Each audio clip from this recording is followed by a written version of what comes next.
Paz do Senhor, meus irmãos, tudo bem com vocês?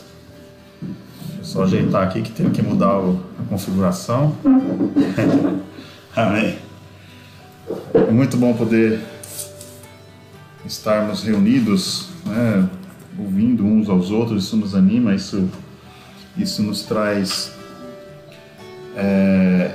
esperança, né, de que nós estejamos novamente juntos, não só online, mas também pessoalmente, como tem feito falta o contato pessoal, né? Não sei se está acontecendo isso com os irmãos, mas eu tenho sentido bastante essa falta do contato pessoal. Mas glórias ao Senhor, porque nós podemos estar unidos num só Espírito, né? Igual muitas vezes Paulo fala na sua carta: olha, eu não estou aí de corpo presente, mas meu Espírito está com vocês. Então, que o Espírito Santo esteja realmente nos envolvendo, consolando cada irmão e falando aos nossos corações nessa unidade do corpo de Cristo, em nome de Jesus. O que o Senhor tem falado comigo na última semana, eu quero compartilhar com os irmãos. E essa situação, essa pandemia tem nos feito refletir muito sobre a vinda de Cristo, né? Quem não está percebendo essa situação, a fragilidade da humanidade, né? O que parecia estar sob domínio de toda, né, tecnologia, tudo, as pessoas vivendo mais, de repente vem um pequeno vírus e mostra que tudo isso que o ser humano desenvolveu não é suficiente para livrá-lo, né, da morte, do perigo. Porque a nossa segurança, o Senhor permite que essas coisas aconteçam para que a gente lembre que a nossa segurança está no Senhor. E o que o Senhor então vem falando, né? Você está com seus ouvidos atentos, ouça o que o Espírito Santo diz às igrejas. Ele tem falado justamente sobre a sua vinda e como nós devemos estar preparados para a sua vinda. E é nessa linha de entendimento, de meditação, que eu quero conduzir essa palavra nessa noite. Eu peguei vários textos bíblicos para mostrar o entendimento da palavra do Senhor que Ele tem dado, e eu gosto de incentivar você a anotar, né? Pega aí o seu aplicativo de nota ou o seu caderno e faz as anotações dos versículos bíblicos, para que você não fique só no que foi dito aqui, mas vai lá confirmar se o que está escrito, o entendimento é esse mesmo. Vai lá, leia, estude a palavra do Senhor, medite na palavra do Senhor. Oportunidade maior de tempo, como temos tido ultimamente, é difícil. Então aproveite o tempo e medite na palavra do Senhor, né? Bem-aventurado aqueles que não andam segundo o conselho dos ímpios, não se detêm no caminho dos pecadores, nem se assentam na roda dos escarnecedores. Antes medita na lei do Senhor de dia e de noite. Aleluia. Tem o seu prazer na lei do Senhor e nela medita de dia e de noite. Salmo 1. Então, que nós possamos ter isso como uma prática na nossa vida. Meus irmãos, o primeiro ponto que o Espírito Santo tem me falado, inclusive eu estava vendo um debate, um diálogo entre dois pastores essa semana, que me fez refletir muito nisso. O primeiro ponto é o seguinte: sobre os mandamentos. Algumas coisas que estão acontecendo na minha vida e outras reflexões que o Senhor tem dado através de palavras, de diálogos, o Senhor tem falado muito no meu coração, é que nos tempos atuais parece que as palavras mandamentos, ordenanças, dão um arrepio nas pessoas. Estava até conversando com uma pessoa e aí eu estava falando sobre o regime militar. Quando eu falei com essa pessoa sobre o regime militar, ela já pensou em ditadura. Aí assim, peraí, mas quando eu falo regime militar, eu não estou pensando em ditadura, eu estou pensando em horário de entrada, horário de saída, horário para comer, uma conduta. Quase todas as empresas usam o regime militar. Então, o regime, esse aí só para exemplificar como as pessoas estão com medo, né, não é com medo, acho que nós estamos sendo culturalmente induzidos a pegar algumas palavras, alguns termos e transformar eles em, como posso dizer, como se eles fossem um erro. Até essa palavra erro, às vezes quando eu falo para algumas pessoas, eu falo assim: não pode dizer que está errado. é a filosofia do politicamente correto. Mas, meus irmãos, o que o Senhor Jesus nos ensina, presta atenção primeiro nesse ponto. Mandamentos, as regras dos mandamentos, eles têm um propósito, é de proteger, é de guardar. Então os pais, quando estão ensinando seus filhos, o que eles colocam? Limites. Eles colocam, só vai comer a sobremesa depois da refeição, não pode ir para a rua sozinho. Tem, todas essas regras, um pai coloca para o filho, por quê? Porque quer o mal do filho? Não, porque quer protegê-lo, quer que ele viva mais e feliz.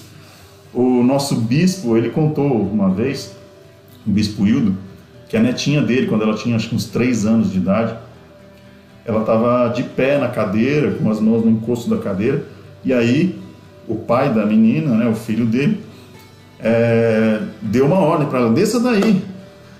Aí a menina desceu brava e ainda disse assim: mas será que eu não posso ser feliz? E aí ele conta isso, que é justamente o pensamento de muitas pessoas. Pensa que quando o pai dá alguma ordem, ele na verdade quer acabar com a felicidade. Não, isso aí é um entendimento maligno. Foi o que o diabo fez através da serpente ali no Éden. Deus disse: pode comer de todas essas, centenas de árvores frutíferas que tinha no Éden, exceto estas duas. Mas aí vem o diabo e fala para Eva: olha, é verdade que você não pode comer nenhuma árvore desse jardim? Em outras palavras, ele está querendo dizer assim, como se Deus é mau, não deixa você usufruir da felicidade de poder comer dos frutos. Aí a Eva fala: não, na verdade posso comer de todas, só não posso comer dessas. Aí lá vem ele com outro argumento, assim: porque ela diz: só não posso comer dessa, porque quando eu comer dessa morrerei, morreremos. E aí o inimigo fala assim: certamente vocês não morrerão, ele só não quer que vocês sejam semelhantes a ele. Olha o argumento maligno, o argumento diabólico é esse, que a ordem e o mandamento do pai, ele na verdade não te ama, ele só não quer que você seja tão poderoso, tão feliz ou tão abundante quanto ele. Esse é o argumento maligno. Então, meus irmãos, os mandamentos do Senhor não são o nosso objetivo, eles são apenas uma maneira de nos proteger para o verdadeiro propósito, um relacionamento com o Pai. Porque se eles continuassem obedecendo aqueles mandamentos, eles permaneceriam tendo um relacionamento direto com Deus, que vinha todas as tardes no Jardim do Éden conversar com eles. E eles perderam esse relacionamento maravilhoso com o Pai por causa da desobediência.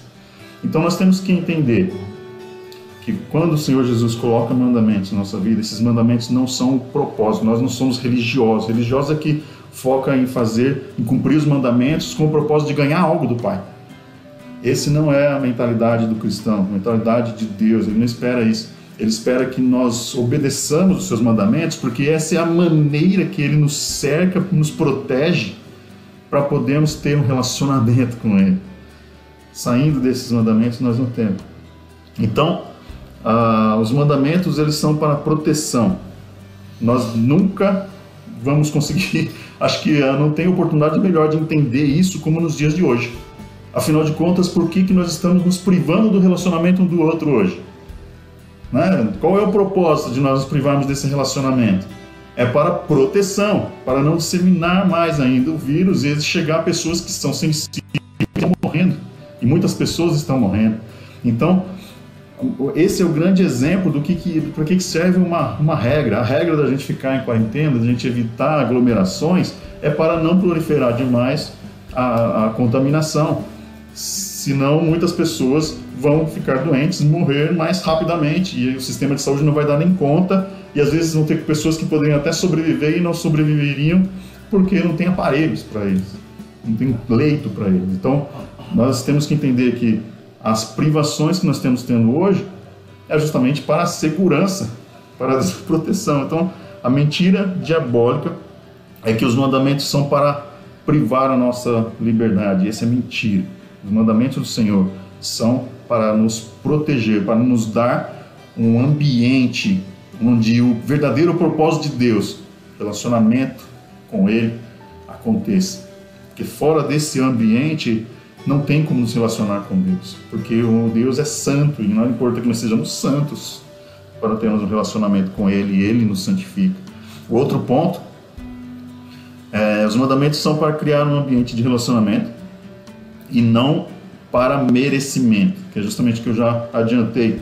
Não adianta a gente querer agradar o Pai apenas com o propósito de receber as bênçãos dele. Quem faz isso é religiosidade, a pessoa que está querendo mérito. Então, porque igual num casamento. Imagine uma pessoa no casamento, ele vai lá no altar e faz uma aliança, e faz as promessas com o seu cônjuge. E aí fala, eu prometo te amar, respeitar, até que a morte nos separe, e ser fiel, e seja na alegria, na tristeza, na abundância, ou na escassez. Então nós fazemos esse pacto, essa aliança, para quê? Porque esse compromisso que nós fazemos é para proteger e guardar esse relacionamento do casal. E o propósito de nós agradarmos o nosso cônjuge não é para que ele nos agrade de volta. Não. O propósito de nos agradarmos o cônjuge é para que nós possamos usufruir do melhor daquele relacionamento. Esse é o propósito. Da mesma forma, o Senhor faz uma aliança conosco. Nós somos a noiva prometida, já reservada para o seu filho, que estaremos na boda do Cordeiro. E esse relacionamento nós vamos nos manter santos, fiéis, íntegros, não porque para poder ganhar algo do noivo, mas porque para poder fazer parte dele, para poder ter um relacionamento com ele, para poder ter um casamento com ele. Então, o propósito de todas as regras, das alianças que nós fazemos, é para guardar aquele relacionamento, é para nos edificar naquela situação. Então, a segunda coisa que eu quero destacar é que esses mandamentos, as regras, os pactos que nós fazemos, as promessas que Deus nos fez, o propósito dele não é nos abençoar, o propósito dele é nos ter como filhos. Esse é o propósito dele. Então os mandamentos são para criar um ambiente de relacionamento, não para merecimento. A aliança que um casal fez no casamento é para preservar a sua unidade, o respeito mútuo, a saúde, a honra, a segurança, a continuidade, o desenvolvimento. E detalhe, não é condicional. Eu não vou ser obediente, fiel àquela aliança que eu fiz com o meu cônjuge só porque ele está sendo. Eu vou ser porque eu prometi. E no ponto de vista de cristão, é porque Deus é fiel comigo, eu vou ser fiel a todos os meus relacionamentos, seja o cônjuge ou qualquer outro relacionamento da minha vida.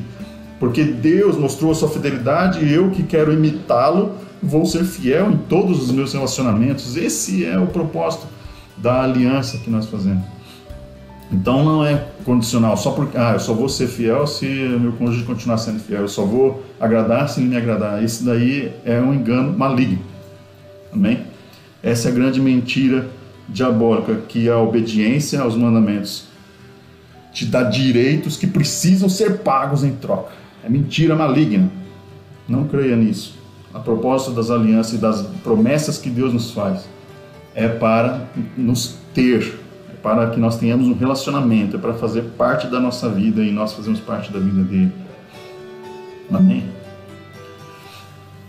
Quando em João 15, o Senhor Jesus está falando para os seus discípulos, ele, lá no versículo 13, que está anotando aí, João 15, versículo 13 até o 15, olha o que ele diz: não existe maior amor do que este, de alguém dar a sua própria vida por causa dos seus amigos. Vós sois meus amigos se praticais o que eu vos mando. O que o Senhor está falando? Vós sois meus amigos se praticais o que eu vos mando. Eu já não vos chamo servos, porque o servo não sabe o que faz o seu senhor, mas eu vos tenho chamado amigos, pois tudo o que ouvi de meu Pai eu compartilhei convosco. Então o Senhor Jesus veio dar a sua vida para os seus amigos.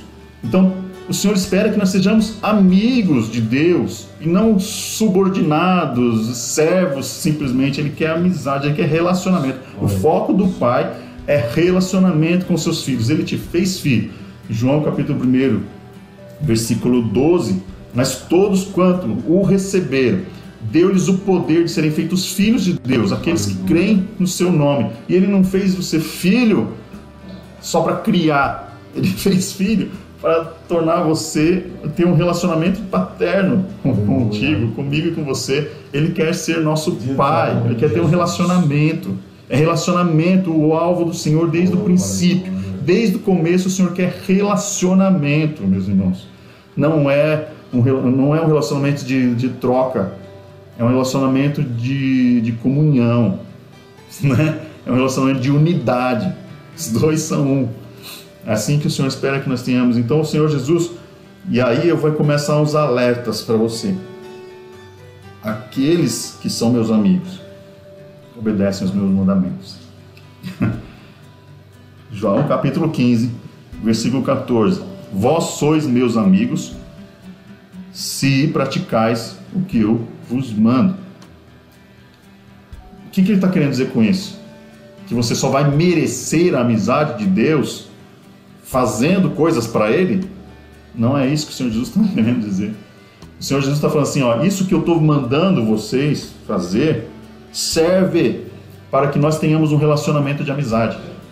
Quando vocês não andam nesse ambiente, essa cerca de princípios que eu estou colocando, se vocês saem dessa cerca de princípios, de obediência a esses princípios, você distancia de mim, você sai do ambiente, você sai da minha casa, e lá eu não tenho como ter um convívio com você, lá eu não tenho como ter um relacionamento, não tem como você ser meu amigo distante de mim.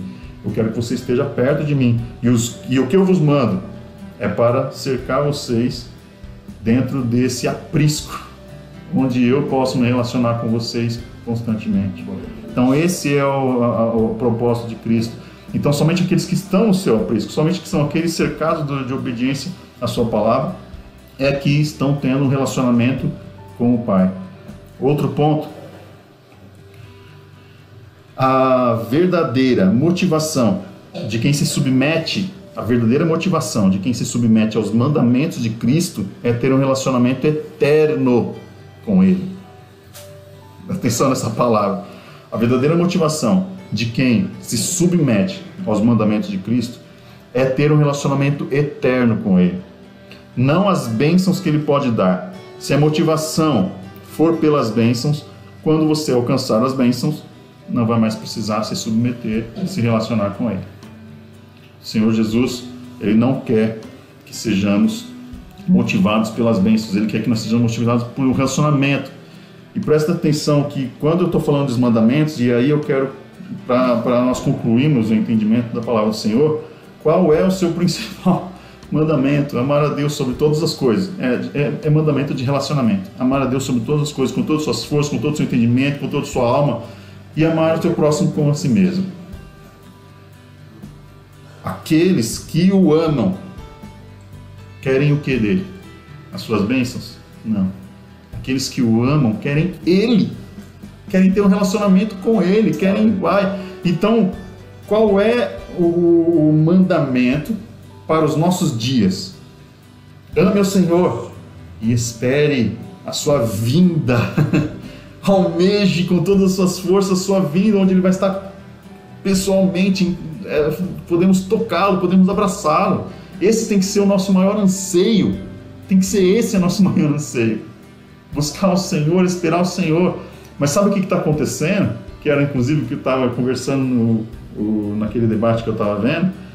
Eles estavam falando assim que muitos cristãos, eles pensam assim: eu quero a vinda do Senhor Jesus, mas poderia vir depois de eu casar, ou pode ser depois que eu tiver já minha profissão, ou depois que eu tiver já deixado uma herança para os meus filhos. Meus irmãos, se você ama a vinda do Senhor, essas coisas não importam. Não faz o menor sentido. Como se a vinda de Jesus fosse atrapalhar os teus planos. Não faz sentido.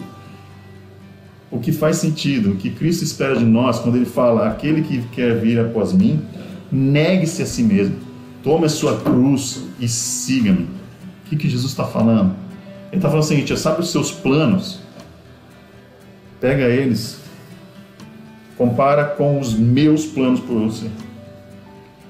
A hora que você compara isso aqui, você fala assim, os meus planos são muito melhores.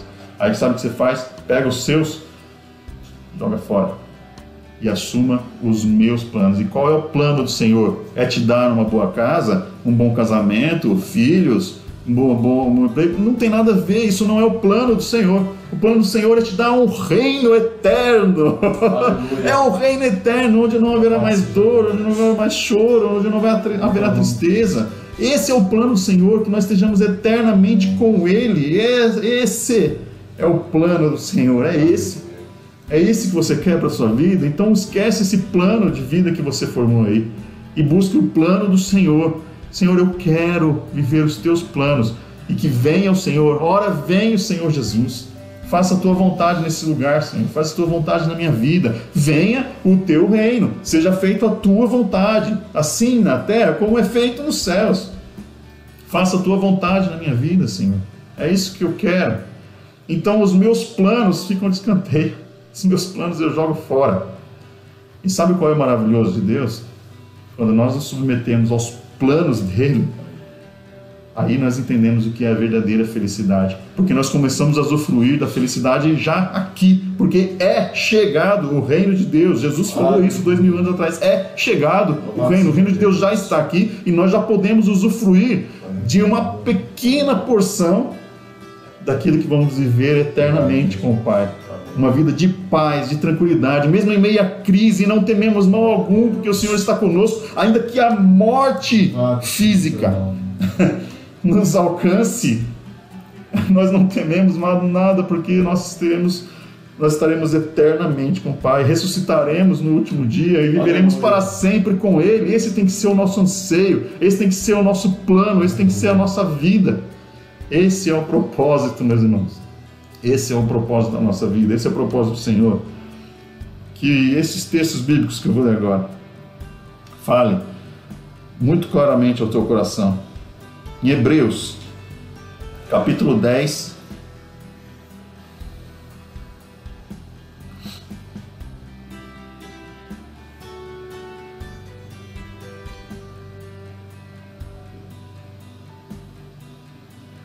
Hebreus capítulo 10, versículo 32 ao 39. Olha o que diz essa palavra.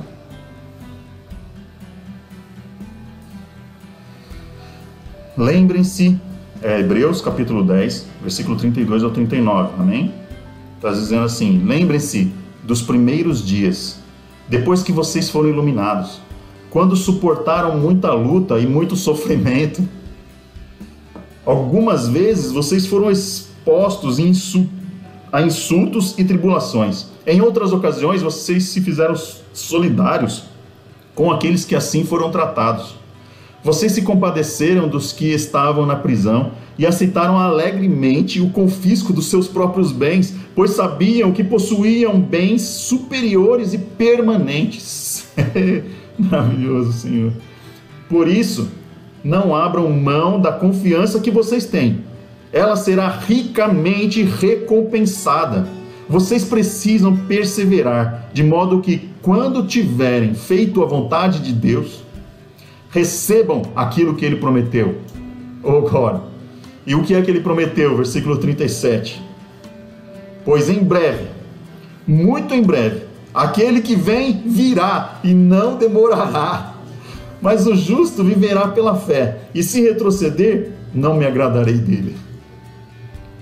Nós, porém, não somos daqueles que retrocedem e são destruídos, mas daqueles que creem e são salvos. Louvado seja o Senhor Todo-Poderoso. A Ele toda honra e toda glória. Maravilhoso é o reino que tem preparado para nós.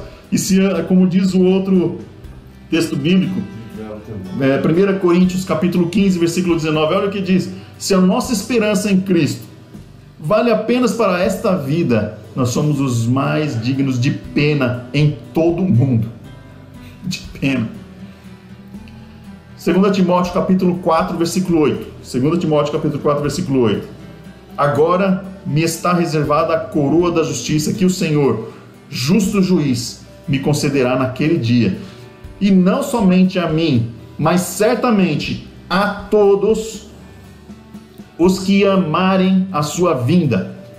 Presta atenção. A todos os que amarem a sua vinda. Você tem amado a vinda de Cristo? Você tem esperado ansiosamente a vinda de Cristo? Tem clamado todos os dias: Senhor, vem. Vem, Maranata, a hora vem, aleluia, Jesus. Aleluia. Aleluia. Hebreus capítulo 9, versículo 28.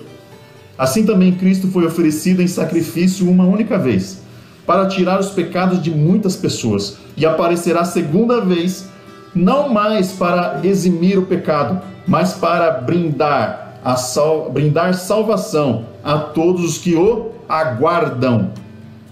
A todos os que o aguardam. Amém? 2 Pedro, capítulo 3, versículo 9 ao 14. 2 Pedro, capítulo 3, versículos 9 ao 14, diz assim: o Senhor não demora em cumprir a sua promessa, como julgam alguns. Pelo contrário, Ele é paciente com vocês, não querendo que ninguém pereça, mas que todos cheguem ao arrependimento. O dia do Senhor, porém, virá como ladrão. Os céus desaparecerão com um grande estrondo, os elementos serão desfeitos pelo calor, e a terra e tudo o que nele há será desnudada. Visto que tudo será assim desfeito, que tipo de pessoas é necessário que vocês sejam? É a pergunta que está aqui feita por Pedro. Portanto, vivam de maneira santa e piedosa, esperando o dia de Deus e apressando a sua vinda. Aleluia. Naquele dia, os céus serão desfeitos pelo fogo, e os elementos se derreterão pelo calor. Todavia, de acordo com a sua promessa, esperamos novos céus e nova terra, onde habita a justiça. Portanto, amados, enquanto esperam estas coisas, empenhem-se para serem encontrados por Ele em paz, imaculados e inculpáveis. Maravilhoso. É esse o propósito de obedecermos os mandamentos do Senhor, para vivermos uma vida de santidade, porque é nesse ambiente de santidade que nós podemos ter um relacionamento perfeito com o Pai. Nossa maior busca, quando Jesus falou que aquela parábola do homem que encontrou uma pérola tão preciosa que ele foi, vendeu tudo que tinha, desfez de tudo para poder comprar aquela pérola. Assim é o reino dos céus. O reino dos céus é tudo tão precioso que tudo o que você pensar que pode conquistar nesta vida não é suficiente não vale a pena diante da grandiosidade de entrar no reino dos céus e viver a vida com Cristo, a vida com o Pai. Para nós concluirmos, que fique para sua meditação e que você possa orar esse versículo, o finalzinho desse versículo todos os dias, que está em Apocalipse 22, versículo 20, diz assim: aquele que dá testemunho dessas coisas, dessas palavras, afirma: com toda certeza venho rapidamente. Amém. Vem, Senhor Jesus. Seja essa a tua oração todos os dias. Vem, Senhor Jesus. Enquanto eu espero a sua vinda, eu vou fazendo a tua vontade nessa terra, porque fazer a tua vontade é a maneira de ter um relacionamento e já usufruir das bênçãos do reino nesta vida. Amém? Que o Senhor fale aos teus corações e que você sinta esse desejo, essa vontade de fazer a vontade do Senhor acima de tudo, porque isso é melhor para as nossas vidas, o que Ele realmente sabe, o que nós queremos e o que nós precisamos. Amém? Então confie no Senhor e busque a Ele com todas as suas forças, em nome de Jesus. Amém, Jesus.